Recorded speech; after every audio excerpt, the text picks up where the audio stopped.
Auburn play calling could be a debacle this season. Ole Miss doubles down on their top assistant coach and getting closer to naming a starting quarterback in Mizzou and Tennessee. Locked On SEC starts right now.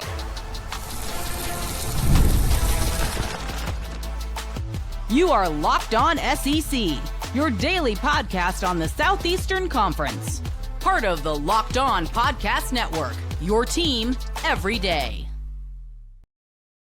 And what's up, everybody? Welcome into Locked On SEC. It's great to have you guys along on today's show. We'll touch on that news out of Auburn. Sounds a little sketchy. Pete Golding getting paid at Ole Miss and also getting closer to starting quarterbacks named at Mizzou and Tennessee. I'm Chris Gordy. Thanks for making Locked On SEC your first listen every day. Shout out to our everydayers. We're free and available wherever you get your podcast and on YouTube, part of the Locked On Podcast Network, covering your team every day. And today's episode brought to you by FanDuel. Football season right around the corner. Visit the FanDuel app today and start planning your future bets now. All right, before we jump into it, I want to let you guys know how much closer we're getting here. Literally 2 weeks from today, 2 weeks from today's episode, we will be dissecting Mizzou's opening season, hopefully win over Central Arkansas. Still haven't named a starting quarterback yet. We're getting closer. We'll talk about that in a bit. And 2 weeks from today, we'll be previewing Auburn versus Baylor. Will be happening 2 weeks from tonight. And then a whole slate of SEC Week 1 games happening a week from tomorrow. So it's here. It's upon us. We're counting down the days. But let's dive into it. Let's get you caught up with the latest news going on around the conference. So we got to start over at Auburn. Some news has come out on potentially strange offensive play calling this season at Auburn, the setup at least. According to offensive coordinator Derek Nix, talking with the media earlier this week, Auburn will have a different coach calling offensive plays depending on what down it is. Derek Nix saying he will have the honors on first down.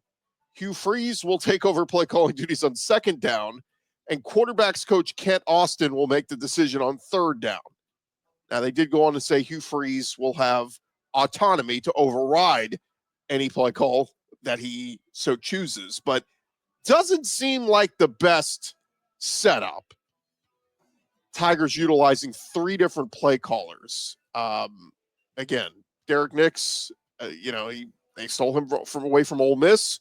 The thought is, okay, he was going to come and maybe help the play calling, but it has caused a bit of confusion. And so Hugh Freeze offering some clarity on Thursday after practice. He said, quote, Derek Nix is the offensive coordinator, and he does all the planning and scripting and is charged of the game plan. But there's no staff without collaboration on the plan, offensively or defensively. I reserve the right to say on the call sheet, yeah, I don't like that one right there. But he does a great job for us. Now, how about Kent Austin? He said Kent leads the third down plan. But other than that, Nix leads the charge and has the play calling duties, with me reserving the right to say, I'll go over when we're on defense to do head coaching duties, do the same thing there. I don't tell DJ Durkin a lot, but sometimes I can see what I think offenses are doing. I'll say, hey, we need to do this.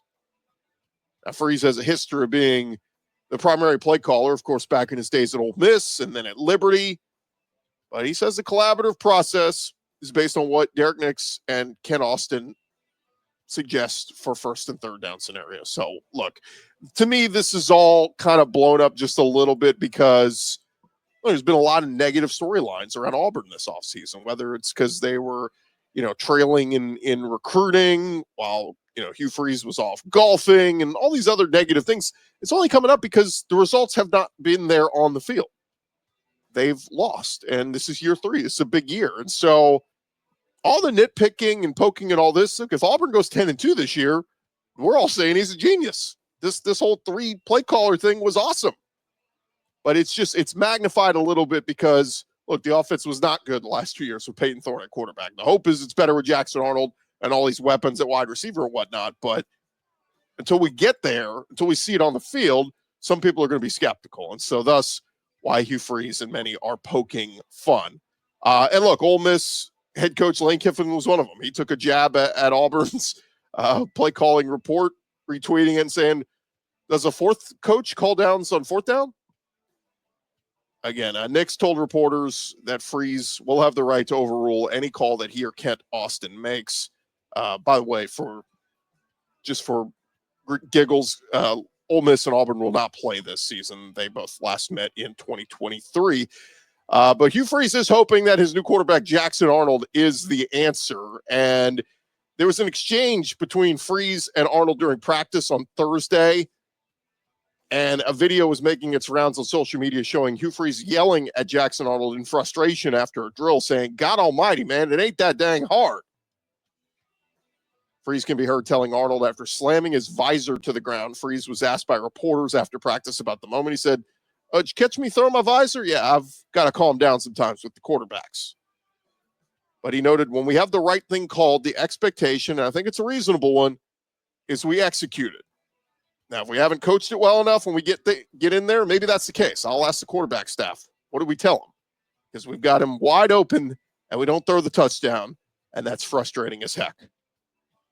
So again, frustrations there at Auburn. And again, if the play call was there and the wide receiver was wide open and Jackson Arnold didn't make the right read, then yeah, I guess there is frustrations there. But just a reminder, 2 weeks from today, Auburn begins the new season on the road against Baylor, coming up on August 29th. Other news, how about some quarterback news? Over at Tennessee, they are reportedly trending toward naming a starting quarterback. A report from On3 saying that Joey Aguilar, who left Tennessee from UCLA came to Tennessee from UCLA after Nico Iamaleava left Knoxville for UCLA, that Joey Aguilar has the inside track. He is a California native, played 2 seasons at Appalachian State, and it appeared that Aguilar was all set to try to win the quarterback job at UCLA. Little switcheroo there, but competing with redshirt freshman Jake Merklinger and true freshman George McIntyre. Josh Heupel and his staff have not confirmed anything with the quarterback battle, and that Greg McElroy said on his podcast this week not to assume that Joey Aguilar would win the job. But the Vols will kick off against an improving Syracuse team coming up 2 weeks from tomorrow. So it's a big game. This isn't exactly like opening with directional school state. Like, this is a good Syracuse team that I believe their starting quarterback is it Angeli or whatever, the kid that was at Notre Dame. They've got Jonte Cook, former Texas wide receiver. So they've loaded up in the portal, Fran Brown and company. So we'll see. Maybe Heupel decides to play all 3 quarterbacks in that opener, but Aguilar, as of right now, has the upper hand, according to some reports. Now, Matt Zenitz, he put out a report saying there remains a competition between Aguilar and Merklinger. Those 2 split reps with the first-team offense during the Vols scrimmage last weekend, but it does seem like Aguilar may have a slight edge in the battle at the moment. He went on to say 4-star true freshman George McIntyre has stood out at times during camp as well, but he doesn't seem to be a real factor in the competition at this point. One more note here, and we're going to talk with our buddy Stephen Willis in just a second. But first, let's jump over to Ole Miss as defense coordinator Pete Golding signing a lucrative contract. Done a great job since he joined Lane Kiffin's staff in 2023 there as defense coordinator, but he's getting a big raise, making $2.55 million this year, make him the highest paid assistant coach in the SEC. And Rebels have a new look defense this year. Pete Golding, though, speaking with the media yesterday, saying from a front standpoint, I don't think we're going to take a big step back from last year. Rebels ranked number 2 nationally last season in points per game allowed at 14.4. Ole Miss was also second in the nation last season in rushing yards per game, 80.5. And mark is the lowest by an Ole Miss squad since 1966. So they've been stout defensively. Pete Golding has done a great job there. All right, there you have it. That's the latest headlines going on around the conference. When we return, we will catch up with our buddy Stephen Willis. We'll find out his thoughts on the Pete Golding raise and expectations for Austin Simmons in Oxford this season. More Locked On SEC coming your way in just a second. Hey, but first, the summer winds down. There is something nice about getting back into a routine you love, and Wayfair makes it easy to set yourself up for the season ahead. From bedding and linens to storage solutions for every room, Wayfair is your one-stop shop to refresh your home. And they've got something for everybody. So easy to grab different household items from Wayfair. It will be the perfect addition to your home. The delivery will be fast and free. Even for something big, it will get to you very, very quickly. It's the perfect time to get your home ready heading into the fall months, whether that's organizing, upgrading your workspace, or making weeknight dinners easier. Get organized, refreshed, and back to your routine for way less. Head to wayfair.com right now to shop all things home. That's WAYFAIR.com. Wayfair, every style, every home with Wayfair. Continue on here, Locked On SEC, and we got some news over at Ole Miss as Pete Golding, their defensive coordinator, getting paid by the Ole Miss Rebels. So pleasure now to be joined by our buddy Stephen Willis, host of Locked On Ole Miss. And Stephen, the Rebels anteing up, and this isn't just making him the highest paid DC in the SEC. I mean, highest paid assistant period, $2.55 million. That is a lot of money for a defensive coordinator. Welcome in, man. What did you make of the news? It's weird for me because whenever I was on staff at Ole Miss, I was there under Ed Orgeron, and he was making about $700,000 a year as the head coach. That would be about a quarter of this. I mean, it's ridiculous. And he's not just the highest paid assistant coach in the SEC. He's the second highest paid assistant coach in the country. Only Jim Knowles up at Penn State can match that as well. And, today, coincidentally, was a coordinator day for Lane Kiffin at Ole Miss, and you hear him talk and talking ball. He's just an impressive guy to listen to, and he has his work cut out for him because they were second in the country in points against a year ago, and everybody assumes there's going to be a little bit of a drop-off. Well, today, he says he's not seeing a drop-off, and I don't know if that is coach speak. I don't know what's going on, but this is the year where the expectations level out a little bit. There is no rebuilding year when you're the number one paid head or assistant coach in the Southeastern Conference, man. Yeah, I should say the list I was looking at didn't include Knowles yet because obviously he just went to Penn State and he's making $3.1 million. So he's the highest paid assistant, but Pete Golding not far behind him. And I got to be honest, Stephen. I mean, when I first rewind a little bit, when Lane Kiffin took the Ole Miss job, I said, "Oh, he's not going to be there very long. Like this is going to be a 2-year stop, and then it'll be on to the next big thing." And he's still there. And I said the same thing when Pete Golding went there. Left Alabama. Okay, he'll go to Ole Miss, but he'll be there a year or two, and then on to the next big thing. So I got to give credit to the folks in Oxford. I mean, locking up Lane Kiffin, locking up Pete Golding. It looks like these guys are here to stay. And you look at the success they've had so far. Obviously, haven't made the playoff yet, haven't won the SEC, but they're knocking on the door with these 10-win seasons. So I got to think folks in Oxford have to be fired up with this news. Yeah, when you look at it, the commitment that they have made to the football program, that's the reason that you were able to keep Lane Kiffin. That's the reason that you were able to have the top paid assistant coach in the Southeastern Conference.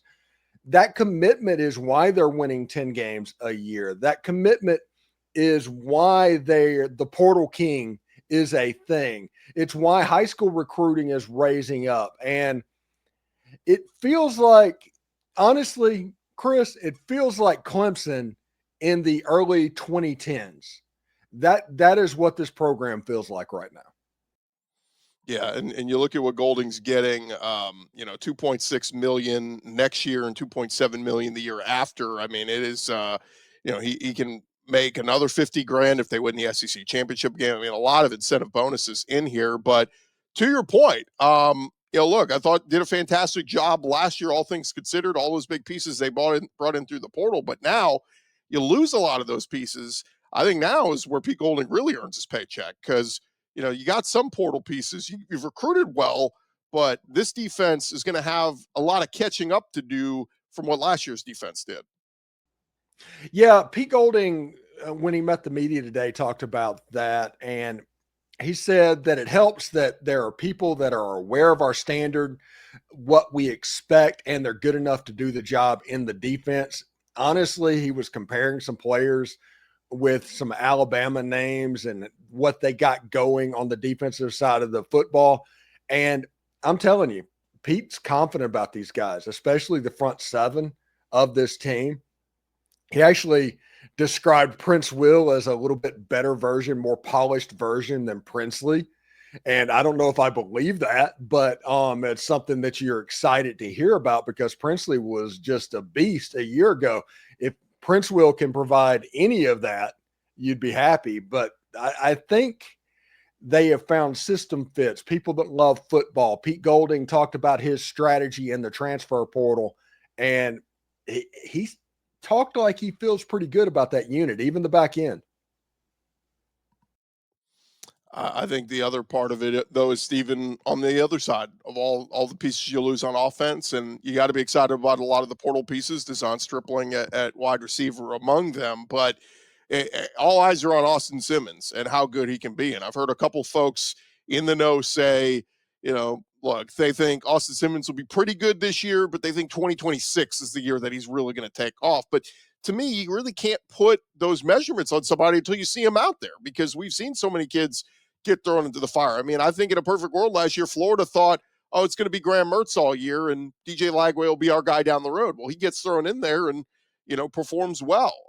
Lenore Sellers, a lot of us didn't know what to expect from him last year. It was the first time full starter, for South Carolina. And he was awesome. So I think it's hard to make these guesses until they get in there. But what are your realistic expectations for Austin Simmons this year? Austin Simmons, I'm expecting a quarterback situation that's not going to look like Jackson Dart. He doesn't have to be Jackson Dart. Jackson was kind of going to he defaulted to duck and chuck a little bit. Trey Harris is down there somewhere. He led the nation in completion yards, or the yards per attempt. Austin Simmons is much more a cerebral guy, much more of a processor at the quarterback position, which means Caden Lee, the tight end, short passes, methodical drives. I think that's how it will look. And then it will stretch the field a little bit more as the experience grows. But I think early on, let's see, Ole Miss plays at Kentucky, home against Arkansas and LSU in the first month of the season.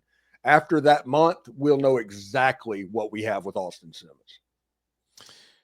It's interesting, though, man. I mean, it's so many weapons, but it's so many new weapons, right, at wide receiver. I mean, Caden Lee is the constant, but you just look around at some of these other wide receivers and, you just don't know, right? But I guess you got to give benefit of the doubt to this offense, because they've done this the last couple of years. They've brought in guys through the portal, and they've performed well. Yeah, and the running back room is where they're really excited about. The Kewan Lacey, the transfer from Missouri. He's been unprompted mentioned by Lane Kiffin multiple times this fall, and there's an electricity to his game, and Lane called him electric. With the wide receivers they have, with the tight ends that they have developed, the tight end room is sneaky really good in Oxford. If the offensive line is just average, they are going to score a lot of points. So as we look at the schedule, Stephen, how do you think this shapes up for Ole Miss this year? Because I've had several people say, last year was the year to be the playoff team. And, I think some people are maybe expecting them to take – I mean, it's kind of a sexy pick to say, oh, they take a step back. But what is a step back? Is it a 9-3 season? It's still pretty damn strong. It's not a playoff push. But how do you think the schedule sets up for them? I think the schedule sets up really well. 9 games inside the state of Mississippi, one of the road games at Kentucky, a road game in Athens, and a road game in Norman. Those probably are the 2 games that Ole Miss is going to be the underdog in. That Ole Miss LSU game, that's going to be a coin flip all the way up until kickoff. I think the game and the season is going to come out down to those games. Ole Miss can win 10 games if everything goes right. Everything's in their favor. Last year, they had a 12-0 roster, and they went 9-3 with it. So taking a step back could be 10-2 if we're going to be honest, because of what they did a year ago. But I think the schedule sets up very favorably for them to make a run, especially if Pete Golding is not doing the coach speak thing and that defense is going to be just as salty as it was a year ago, which I have a hard time believing that that is the case. But anything close to that, they're going to be pretty good this year. We can't wait to see it. They will kick things off coming up in 2 Saturdays, or is it the 30th against Georgia State. And I mean, look, everybody, while Texas is going on the road to Ohio State and LSU is going on the road to Clemson, do you like them kind of getting that? I don't want to straight up call them a cupcake, but kind of an easier game to kind of settle in and get everything righted before you go on the road in the SEC. I don't know, because last year they played nobody in the month of September. It was 4 non-conference games. You didn't know anything. This year, it's a little bit better because at least you have the conference games in September. But I do remember that Ole Miss playing in the kickoff game against Louisville a couple of years ago, and that was really fun. Everybody was jacked up. There was a lot of energy at camp. I can see both sides of playing a Georgia State and playing somebody that can beat you. I can see both sides of that argument. I like the fact that Ole Miss plays Tulane and LSU in September more than opening with a name team, if that makes sense. Yeah, for some reason, I don't know why. Ole Miss, when they've played Kentucky here in recent years, those games, some of those games have been too close for comfort, and so we'll see what kind of game we get with Ole Miss going up there. Yeah, Jackson Dart struggled with the Kentucky Wildcats. He's played them twice. I think he threw for 130 yards a game or something like that in both of those games. So hopefully, for Ole Miss fans, Austin Simmons kind of rights the wrong there. The duck and chuck, Mark Stoops doesn't get beat. He plays the safeties back and all of that stuff. And there was just not a lot of places to go. Maybe Austin can find something a little bit differently. He is Stephen Willis, host of Locked On Ole Miss. Stephen, always appreciate the time, man. Thanks so much. No problem, buddy. All right, more Locked On SEC coming your way next. Hey, I want to remind you guys that coming up August 26th is officially FanDuel Futures Day. It is a brand new holiday for football fans who live for bold predictions and postseason hunches. And for just 24 hours, FanDuel is going to give you deals on NFL season predictions. So whether you're calling your MVP, eyeing a long shot division winner, or ready to crown your Super Bowl champ before week one even kicks off, now is your moment. So go take a flyer on the MVP race. You want to take a chance on, I don't know, Jalen Hurts, crown your champion in August. Are you going to ride with the Buffalo Bills and Josh Allen? Or you can parlay your division winner dark horses. You think somebody near the bottom in the odds at FanDuel can make a run? You can take advantage. Visit the FanDuel app today and start planning your future bets. Now, of course, plenty of college football action up there as well. A lot of week one odds all up there for the grabbing at FanDuel.com. Again, check out the FanDuel app. Get signed up because Futures Day is one day and one day only, August 26th. It is FanDuel, and they encourage you to play your game.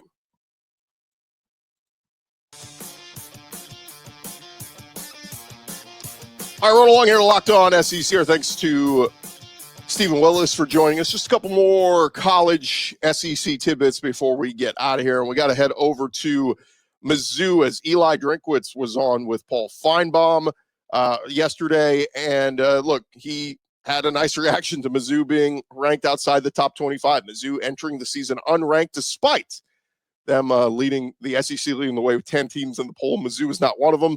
They finished in the receiving votes section of the poll around 32nd. When asked about not being ranked by Paul Feinbaum, he said, look, I told the team it's unimportant, but occasionally you check out your ex-girlfriend's Instagram page, he said, basically intimating that, you know, we don't pay much attention to the polls, but we did kind of peek that we were not ranked. Sure. Of course, Tigers have a quarterback battle going on right now. Bo Perbula coming in for Penn State, highly publicized transfer pickup, and Sam Horn also battling for that quarterback job still. But when he was asked about the quarterbacks, Eli Drinkwitz teased that there's been some separation in the race between Sam Horn and Bo Perbula at some point in the past week, but indicated that the two are back on level footing now. Said Sam Horn and Bo, both of them have been very good in fall camp. Both of them have really managed the situation well. Hasn't been a ton of separation. I felt like maybe last week there was some, and the other guy just really came in and clawed his way back into it. There's still a little bit left to kind of figure out there.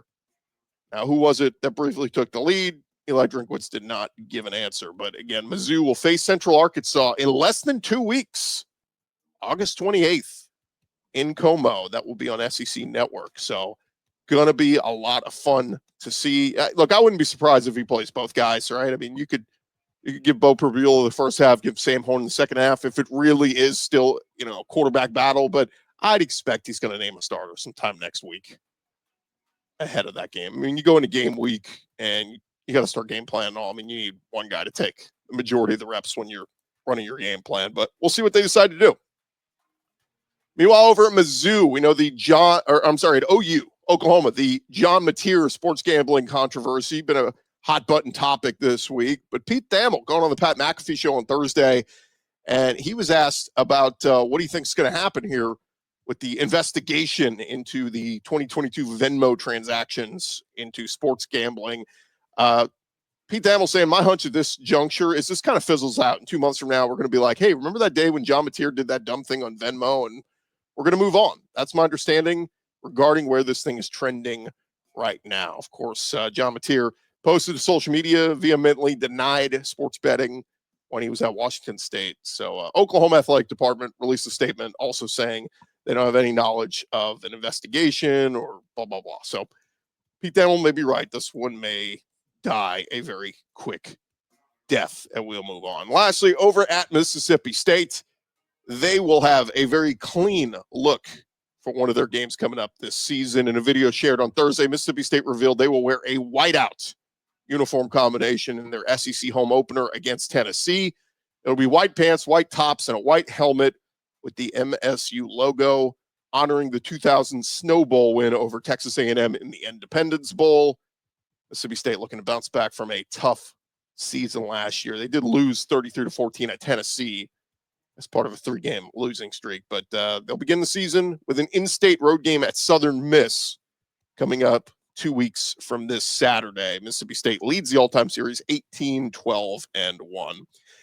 And there you have it. You are all caught up on all things SEC. Thank you guys for making us your first listen every day. Shout out to our everydayers for coming and checking us out each and every day. And it's here, folks. We are, when we get into next week, we'll be full on into locking down the last couple of SEC storylines and really starting to get you set for the start of the season. Thank you guys for making a Locked On SEC your first listen every day. For your second listen, you can check out the Portal Show with Brian Smith. He's got you covered with all the latest rumors and recruiting and tidbits. Be the most informed fan on the rapid changes to the college football landscape. Look for the Portal wherever you get your podcasts. I'm Chris Gordy. This has been Locked On SEC. Talk to you guys on Monday. Come on back and see us.